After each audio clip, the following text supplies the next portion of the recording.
and welcome to another episode of Casual Learning. I'm your host, John Bannan.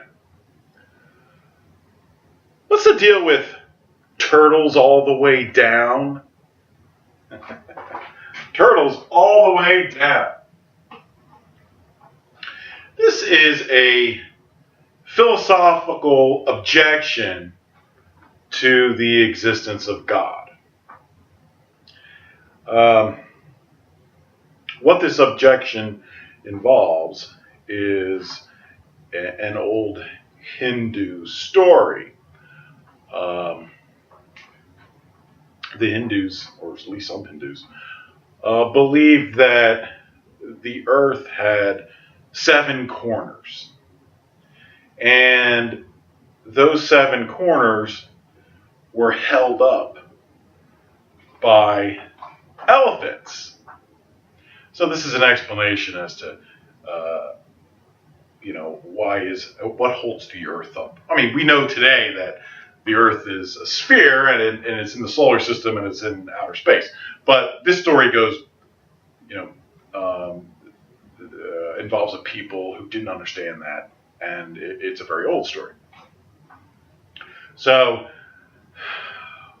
the story continues. It's like, well, the Hindu was asked, well, okay, the earth is held up by elephants. So what are the elephants held up by? What are they standing on? And the Hindu answered, well, the elephants are on the back of a giant turtle. So then the questioner continued and said to the Hindu, well, what is the turtle standing on? And the Hindu replied, it's turtles all the way down. Turtles all the way down. So this is a philosophical objection that pertains to infinite regress, the problem with infinite regress. And it can be used by atheists to object to the existence of the Judeo-Christian God.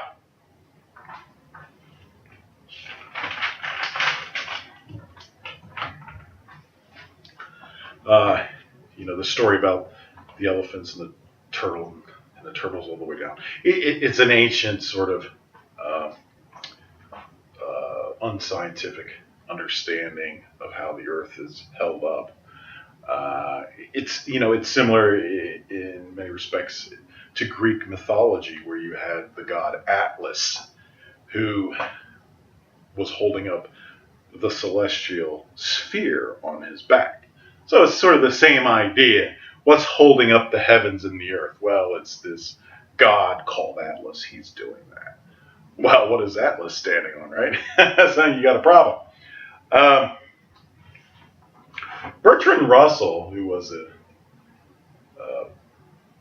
famous atheist British philosopher, said in 1927 that if everything must have a cause, then God must have a cause. If there can be anything without a cause, it may just as well be the world as God. So that there cannot be any validity in that argument. The argument being the first cause argument for the existence of God. It is exactly of the same nature as the Hindus' view that the world rested upon an elephant, and the elephant rested upon a tortoise. And when they said, how about the tortoise? The Indians said, suppose we change the subject. So, this is one of these mainstay atheistic arguments. And the point is quite simple. If you get into a position where you're arguing an infinite regress, turtles all the way down, you've got a problem. That's a bad argument. You can look at, Occam's razor.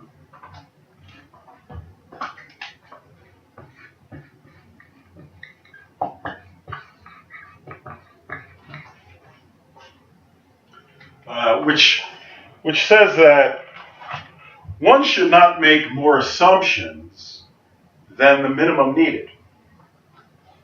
So each level of turtle is another assumption. You're assuming that turtle exists. And not only that, you're assuming there's an infinite regression of these turtles. Well, that's a major violation of Occam's razor. I mean, you can't violate Occam's razor. More than that, an infinite regress of unnecessary layers.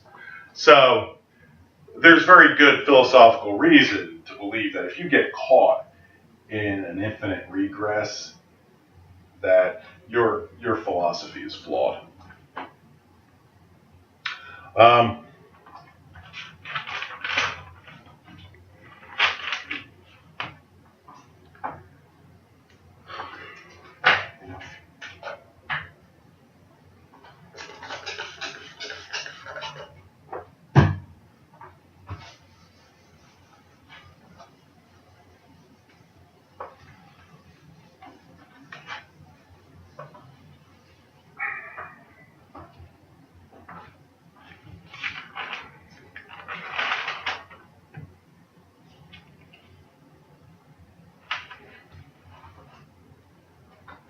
So, how does the Judeo-Christian God avoid this problem of infinite regress? You may hear atheists say something along the lines of, well, who created God? That's an appeal to an infinite regress. And they win that argument. If you fall prey to that argument, they win. So, what's the response to that argument? Well, the response to that argument is God is uncaused.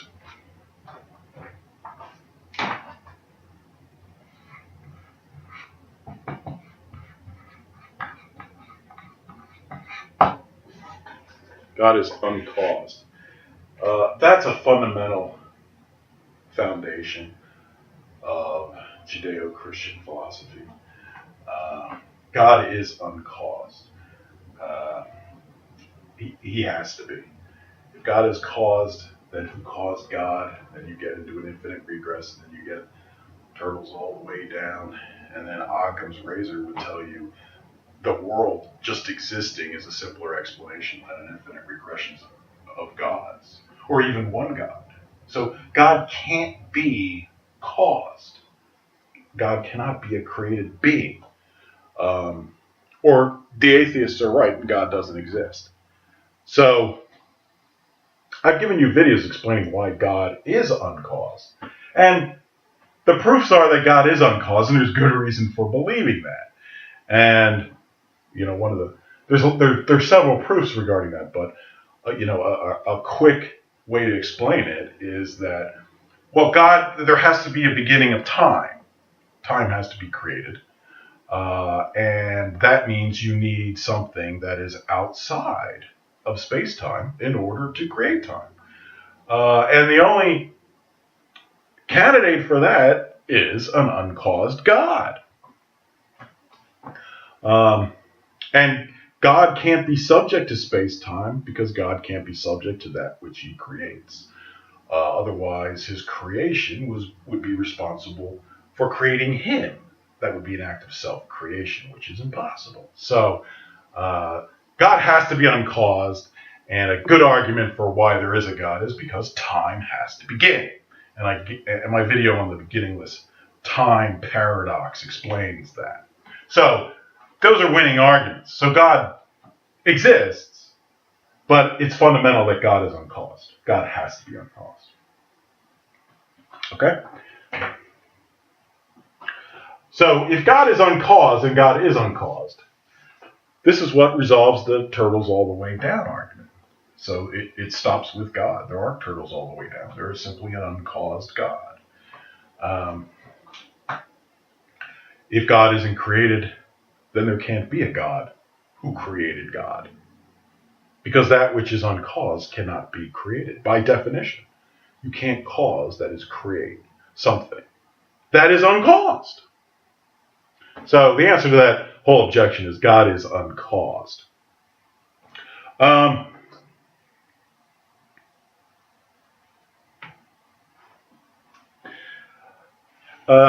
However, there is a problem, philosophically speaking, if you say that God is uncaused and then also say that spirits or souls are simple beings. Um, Simplicity in this sense means not made of parts. So God is simple and uncaused, meaning he is not made of parts. Well, if you say that a spirit or a soul or an angel or some sort of created spiritual being is also simple, meaning not made of parts, you create yourself a lot of philosophical problems and contradictions that you're not going to be able to get out of. And so you really just shouldn't do that. So let me explain to you why that is a problem. To understand created spiritual beings, these things are like souls, angels, demons, any sort of created spiritual being. These beings are considered immaterial. And immaterial is defined as not made of matter. So that's essentially the same thing as saying not made of parts. So it's been a long-standing assumption and preconceived notion that created spiritual beings are simple and not made of parts.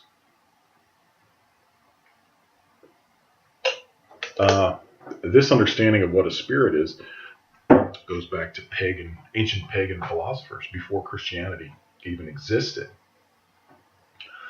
But that's a big problem.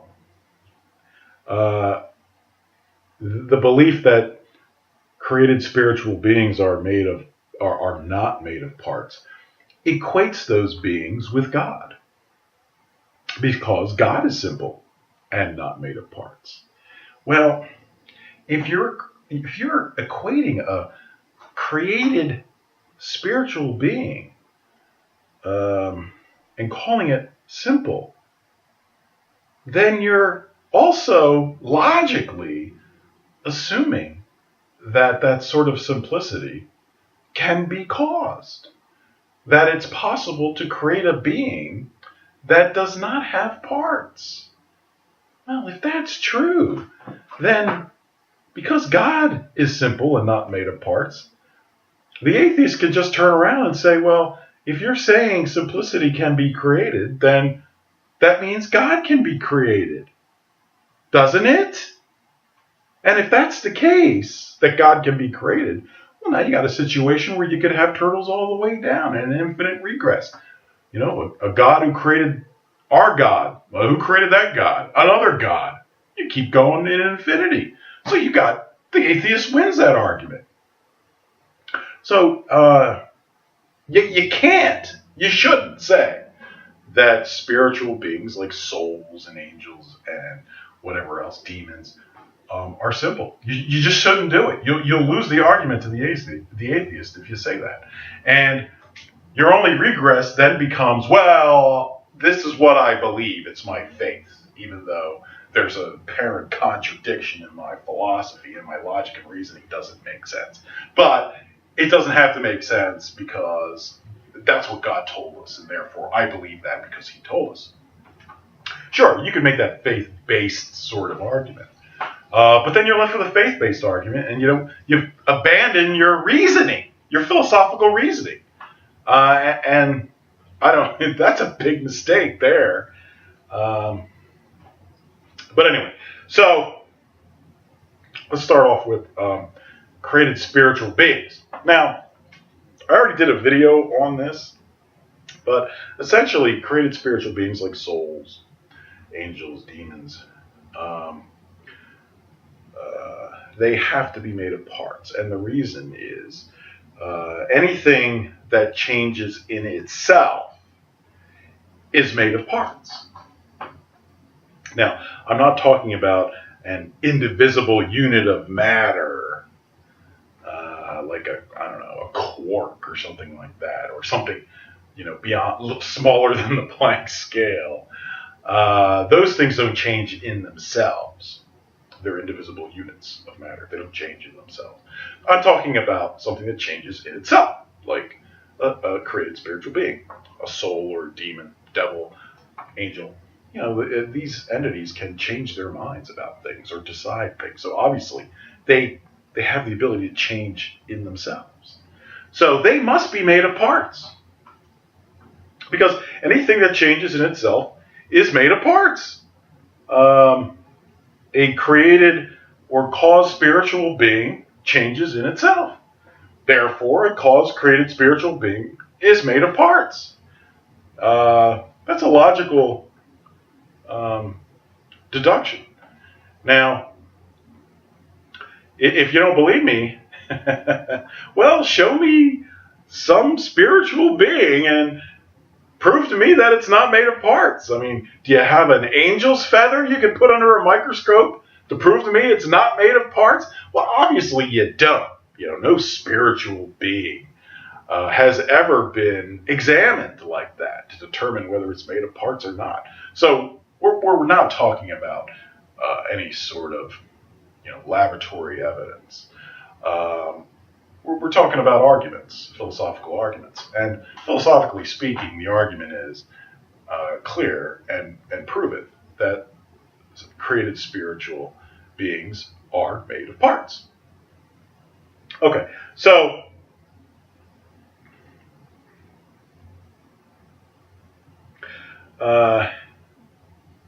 once you understand that, then you can understand this, that God, being the first cause, cannot be caused.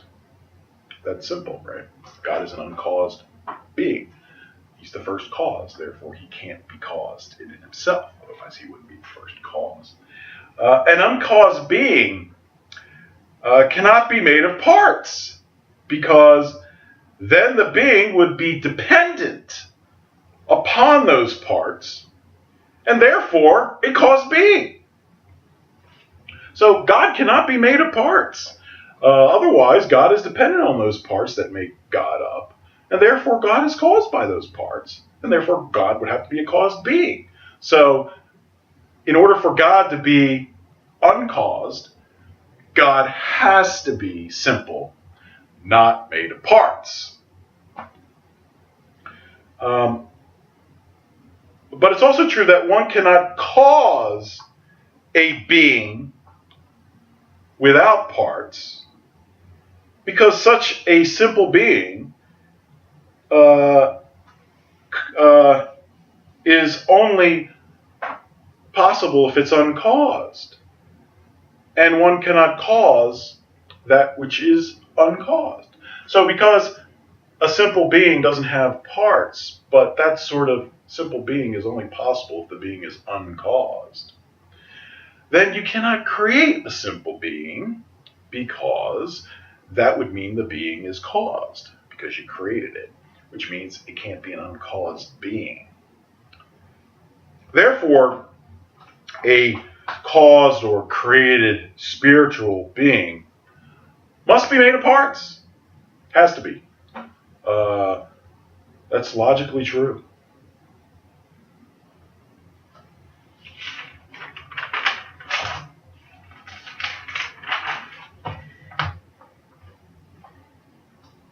So, there's a big problem with believing that created spiritual beings are simple and not made of parts. It's perfectly fine to believe that God is a simple being not made of parts, and that God is uncaused. That's mysterious. Mysterious. There's no way to explain that. You can't examine God because God's not made of parts. But philosophically, that's true. God has to be simple and not made of parts. But, saying that created spiritual beings are also simple, not made of parts, presents a big problem. Big problem. If you can create simple spiritual beings, then simplicity in the sense of not being made of parts can be created. This would mean that God, being simple, not made of parts, could be created. If God can be created, then who created God? An infinite regress of God's creating the problem of turtles all the way down. The atheist wins that argument. So it is not a good philosophical argument or idea to claim that created spiritual beings are simple and not made of parts.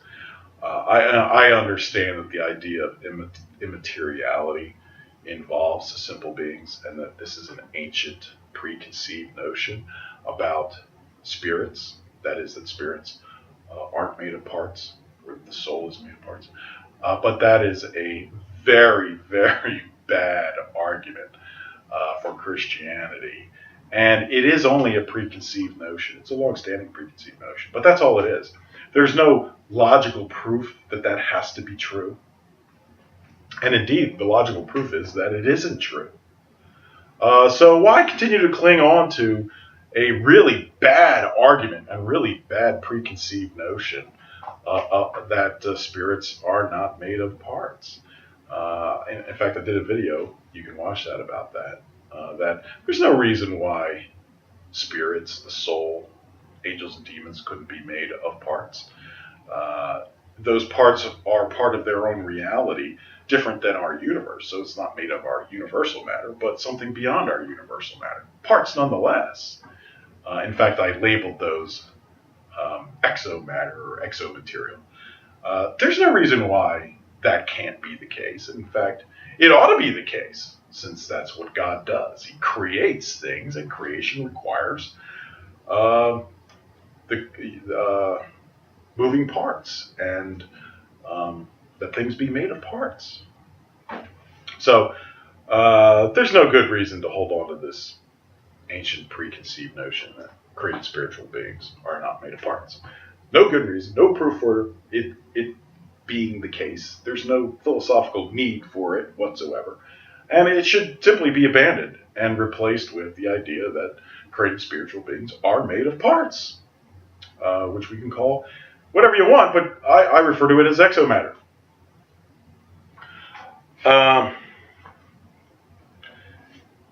If you're not going to accept this idea that created spiritual beings are made of parts, and you're going to insist that they're simple, not made of parts, well, then you got a problem. The atheists are going to win that argument. And they're going to win the argument of turtles all the way down. And you can say, well, I believe, I have faith that spiritual beings are not made of parts. But they're going to say, well, who made your God? And you'll say, there was only one God, because he told us, first commandment, you shall have no other gods before me. Okay. But they're going to say, well, how do you know that's true? Why don't you say, because I believe God? And they're saying, well, how do you know? How do you know that God wasn't lying to you? How do you know that God was even there? So you end up with you end up basing your entire Christian belief on faith alone. No reason, no philosophical proof to back it up. And that's a mistake. It really is. Because if you're going to say that Christianity is really just based on faith alone, well, then how do you justify Christianity as a superior religion to any other purely faith-based religion? I mean, you can point to Jesus and say, well, Jesus rose from the dead. And if he rose from the dead, then you should believe what he says. And that's true. But then the atheists are going to turn around and say, well, prove that he rose from the dead. Where's your proof? You say he did, but where's your actual proof? Show it to me, some empirical proof. And of course you don't have that because, no one took videotapes of the resurrection, or there's no way to, prove that in a material sense. So again, that's a faith-based belief. You could point perhaps to the Shroud of Turin as physical evidence of Jesus' resurrection, but the Shroud of Turin it's got issues with carbon dating, which, hey, maybe someday they get resolved and it's shown that the Shroud of Turin actually is, 2,000 plus years old. But right now, at least at this moment in time, it's still very questionable whether that was a medieval creation that doesn't date back to Jesus or not. So we'll see someday. Maybe they resolve that. I don't know. So, you could point to the singular genius that is Jesus, as demonstrated by the Word in the Gospels, and say, well, this it is so utterly brilliant that it must have been written by God. You could make that argument, but that kind of argument is still not 100% certain. The atheists will just say, well, Jesus was a genius, yeah, but he was human. He wasn't God. So how do you get around that one? Well, that's again sort of a faith-based kind of argument. Although it does rely on the text and the genius contained in that text, and that's clearly there. But it's not one of those arguments that are 100% certain to win the day that, Jesus was God and was resurrected.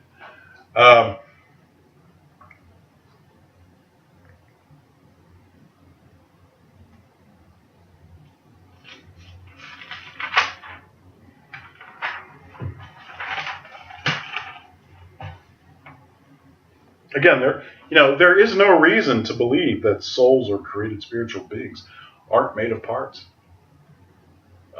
There's no reason to believe they're simple. There is no philosophical proof that they must be simple.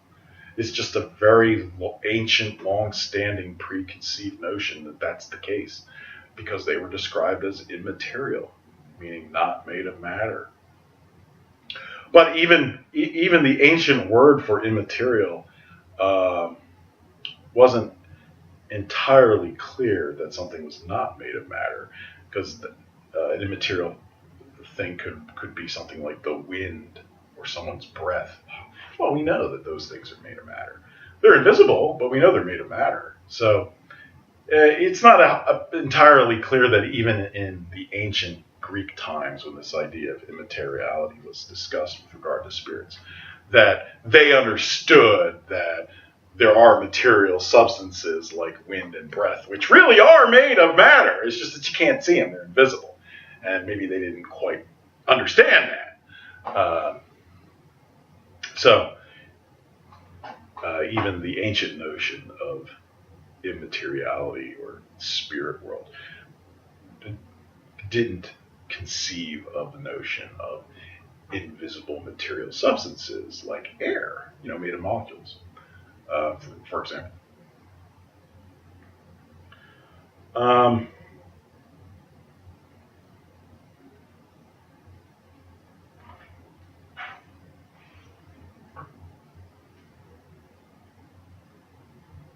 So